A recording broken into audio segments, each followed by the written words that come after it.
Bismillahirrahmanirrahim. Assalamualaikum warahmatullahi wabarakatuh. Tabipun. Waalaikumsalam warahmatullahi wabarakatuh. Ya pun. Baik, alhamdulillah pada kesempatan kali ini kita kedatangan bintang tamu Cak Heri Iswahyudi. Beliau adalah Sekretaris Daerah Kabupaten Pringsewu dan juga sekaligus Ketua Mabincap Pergerakan Mahasiswa Islam Indonesia Kabupaten Pringsewu. Jadi sedikit akan mengulik tentang perjalanan karir daripada Cak Heri yang kita sapaan akrabnya Cak Heri bang ya. Dengan Cak Heri kita akan mengulik tentang perjalanan beliau mulai dari Pamekasan karena beliau adalah ketua cabang di Misioner Pamekasan. Gitu. Jadi dulu ketua cabang Pamekasan tahun berapa bang? Tahun 92 sampai 94. Tahun 92 sampai 2 tahun bang ya. Iya. Lumayan. Di Pamekasan berproses tahun 2009 berarti 92 sampai 1990 94. sampai dengan 94. 94 baru saya ke Lampung. Oh, 94 setelah berproses langsung ke Lampung Iya. waktu itu. Oh, iya. Kemudian berarti kalau sempat menjadi ketua cabang aktivis dulu bang ya. Ya, gitulah. Di kampus, di PMI, kemudian di Senat Mahasiswa Fakultas. Berarti banyak kegiatan-kegiatan yang digeluti pada waktu masa Ya, itu ya. lumayan lah. Nah, kemudian selama menjadi aktivis, baik itu jadi senat, ketua cabang, yang paling berkesan itu apa, bang? Yang masih diingat sampai sekarang, pokoknya itu nggak bisa dilupakan. Ya, banyak sekali yang semuanya, hampir semuanya itu masih bisa diingat dengan baik. Bagaimana saya dulu mulai di komisariat ya. Di komisariat itu saya aja iuran kawan-kawan. Saya ingat waktu itu per bulan itu Rp250. 250 rupiah. Saya berprinsip bahwa organisasi itu yang paling banyak menerima manfaatnya adalah pengurus, Ya. terutama ketua. Maka saya berprinsip saya mewajibkan diri saya harus rutin gitu. Untuk menghidupi organisasi caranya itu ya seperti itu salah satunya. Kemudian terpikir waktu itu gimana caranya punya koperasi. Koperasi ya walaupun sederhana. Jadi untuk melayani kebutuhan bulanan ya kawan-kawan yang di pondok, yang di asrama, misalnya butuh sabun, butuh odol dan seterusnya, kami buat koperasi itu. Tapi tempatnya di mana? Di tempat kawan-kawan sahabat yang di asrama. Jadi kalau beli itu pakai order lah.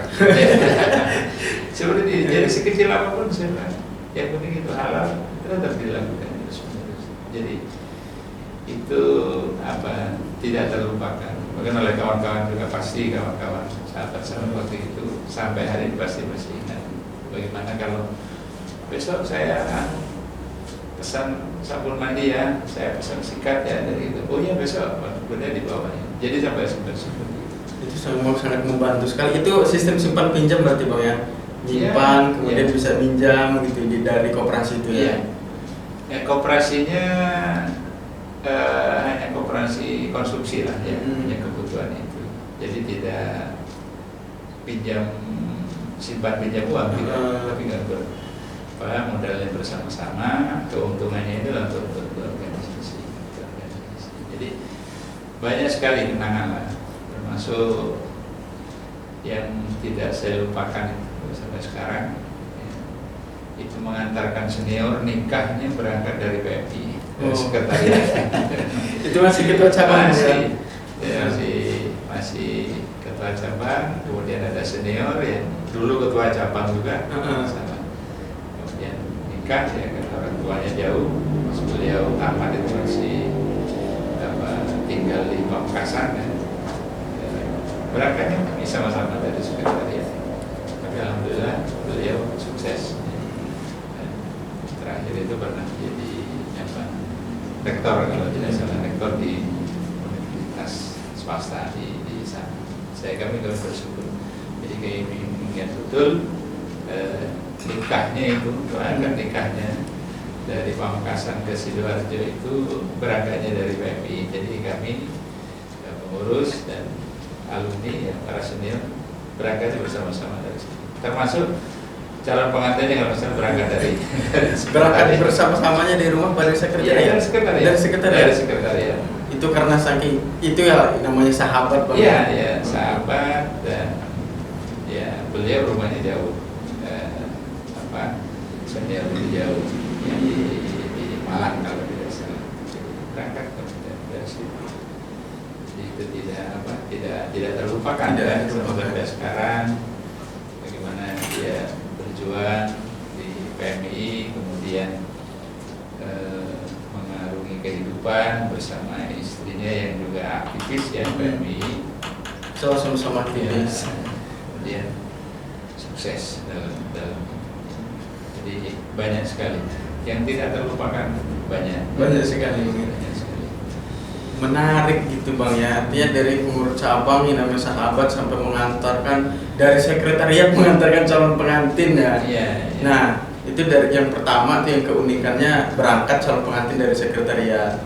Yang kedua mungkin ada iuran atau sejenisnya untuk sahabat yang mau menuju pelaminan itu Bang. Ya kalau itu ya biasa lah. Biasa. Jadi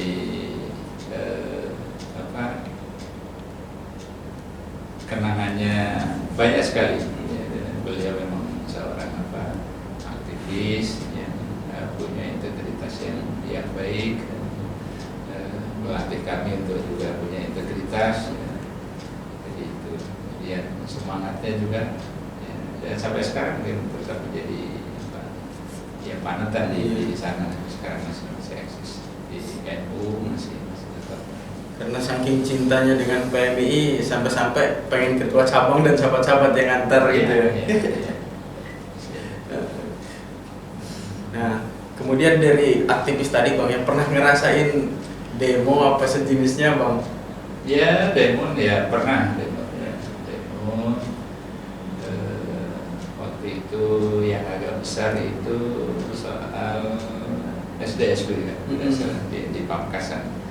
Kami PMI bersama kawan-kawan santri dari berbagai pondok pesantren di sana, dia menyampaikan aspirasi lah. Saya ingat waktu itu malam resepsi 17 Agustusan. Jadi selesai pagi itu upacara, malamnya resepsi. Itu tradisinya seperti itu di pendopo. Setelah sudah kumpul, kami menyampaikan aspirasi di sini. Ya ditanya oleh apa keinginan kalian? Keinginan kami SDSB ditutup. Alhamdulillah direspon dengan baik. Pada saat itu kemudian secara resmi untuk di Kabupaten Pamekasan ditutup. Nah kemudian ini Bang yang berkaitan dengan ketua cabang. Dulu itu ketua cabang masih proses kuliah ya kuliah, kemudian ngurusin organisasi sebagai ketua cabang. Ada aktivitas lain nggak selain dari itu untuk menghidupi organisasi? Kalau aktivitas lain untuk organisasi enggak sih. Jadi ya tadi ya di operasi. Kemudian untuk saya pribadi justru ya harus bekerja sampingan untuk menghidupi diri sendiri. Menghidupi diri sendiri. Ya kalau libur itu pulang ke Bondowoso, saya tinggal di Bondowoso di Jawa. Itu bawa dagangan dari Madura itu jadi ada petis ya, jadi endapan dari rebusan ikan. Biasanya itu dijadikan bumbu rujak.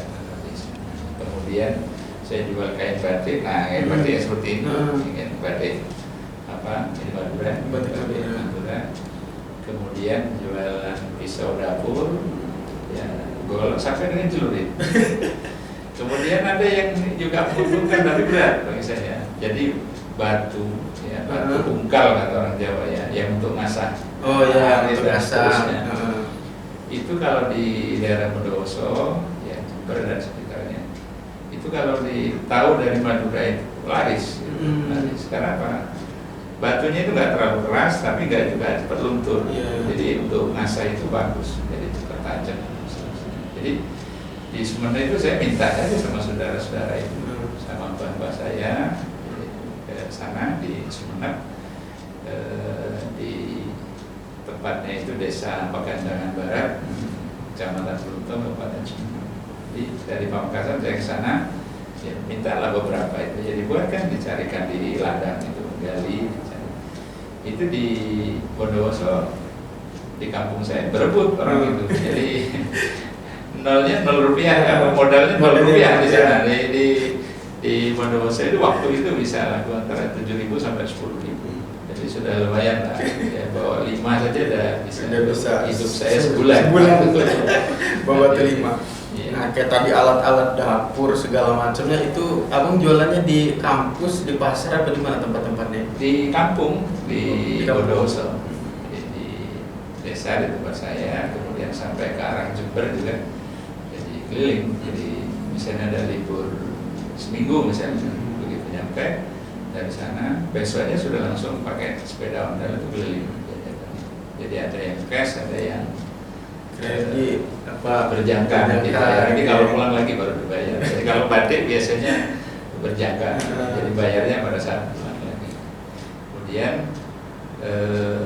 modalnya waktu itu modal kepercayaan saja.